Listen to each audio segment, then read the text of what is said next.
जो भी हिस्ट्री है कि कौन सा वो मॉर्बिडिटी कुछ भी होगा, तो यहाँ से हम लोग हिस्ट्री लेकर के वो डिफाइंड ब्रांच में या डिफाइंड ओपीडी में भेजते हैं कि इस ओपीडी में जाना चाहिए मरीज या इस ओपीडी में जाना चाहिए।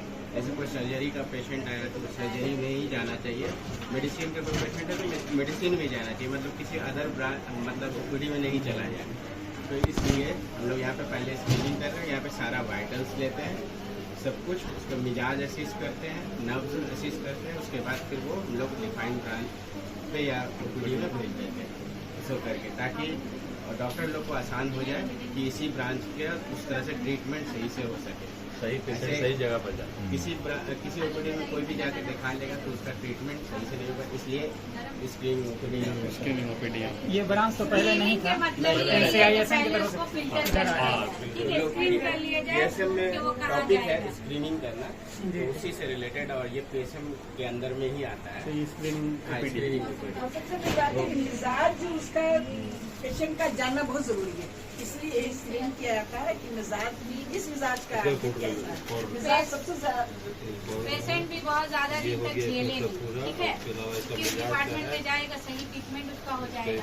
अब वो इचिंग का पेशेंट है, स्किन में जाने के बजाय बार बार पेशेंट में जाएगा तो उसको ड्यूरेशन ट्रीटमेंट ऑफ ड्यूरेशन जो है बहुत टाइम लगेगा, तो फिर उस टाइम को पेशेंट जल्द रिलीफ हो जाए, क्योंकि पेशेंट की भी तकलीफ हमको समझना है। तो इसके लिए ये मैंने अभी समझो NCIM से ये वही आया है कि स्क्रीनिंग डिपार्टमेंट PSN में इसी के तहत पूरे इंडिया में पहला ऐसा हॉस्पिटल है जहाँ स्क्रीनिंग है। स्क्रीनिंग GTCH पटना में फर्स्ट है अभी, पूरे इंडिया में ही अभी फर्स्ट है स्क्रीनिंग, और कहीं स्क्रीनिंग नहीं है यूनानी कॉलेज में। तो इंशाल्लाह तुम लोग अगर ऐसे ही पढ़ते रहे, आते रहे, देखते रहे तो ये और आगे जाएगा इंशाअल्लाह मैम, जरूर। थोड़ा सा चीजें तुम लोग भी दिखाओ। जी मैम, बिल्कुल जी।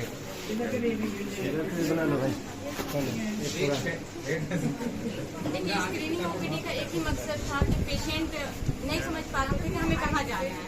अगर वो एक बार स्किन के डॉक्टर से मिल लिया, उसको पेट में दर्द है तो बार बार वहीं जा रहा था। स्क्रीनिंग OPD से हम डिसाइड करते हैं कि कहाँ पे किसको भेजना। अगर किसी पेशेंट को ये उम्मीद रहता है कि मुझे यही डॉक्टर से ठीक हो पाएंगे, तो फिर हम उनके अकॉर्डिंग भी देखते हैं कि वो कहाँ जाना चाह रहे हैं, कहाँ रुझाना है। अगर कोई चाह रहा है कि हाँ स्किन वाले फकरुल सर से ही देखा है तो हम उन्हीं के पास भेजते हैं, क्योंकि वो पेशेंट मतलब उन पे फेथ हो रखा है, हम वहाँ भेजते हैं। आप यहाँ पे देख सकते हैं कि क्या क्या है, पेशेंट का नाम, ये सारा पूरा हम लोग उसका डाटा लेते हैं, ठीक है। यहाँ पे ऑन एग्जामिनेशन में हम यहाँ पे देखते हैं, तो ऑन एग्जामिनेशन में हम क्या क्या कर सकते हैं। पेशेंट कह रहा है कि पैर में मेरी सूजन है, तो मैं चेक करूंगी ना कि उसको एडिमा है कि नहीं, फिटिंग है, नॉन फिटिंग है, ये सारी चीज हम देखते हैं। उससे हिस्ट्री लेते हैं कि यहाँ पे आपको डायबिटीज तो नहीं है, आपको हाइपरटेंशन तो नहीं है, तो ये सारा डाटा हम लोग यहाँ पे लेते हैं। ये प्रोविजनल डायग्नोसिस जो है वो वहाँ पे बनाया जाता है, जो वहाँ पे